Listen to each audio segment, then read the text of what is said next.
માતા મરિયમે શ્રદ્ધાથી પોતાની જાતનું સમર્પણ કર્યું, એ જ એની મહાનતા. અને એટલે એ માતા મરિયમ કૃપાપૂર્ણ બની રહે છે કે એણે સાચી શ્રદ્ધા રાખી છે અને શ્રદ્ધાથી પોતાની જાતનું ઈશ્વરને સમર્પણ કર્યું છે. અને એ સમર્પણ કર્યું છે એટલે તમારા મારા સૌના માતા બની ગયા છે.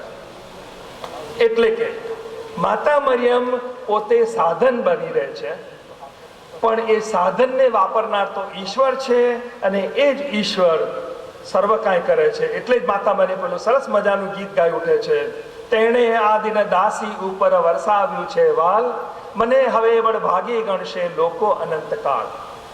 મને લોકો અનંતકાળ બળભાગી મળશે. એ વખતે એમને ખબર હતી કે 2012માં નડિયાદમાં લોકો મારું બળભાગી કરતા અહીંયા ભેગા થવાના છે. એટલે ત્યારે ગાયો હતો, મને હવે બળભાગી ગણશે લોકો અનંતકાળ. તમારી મારી વાત કરે છે.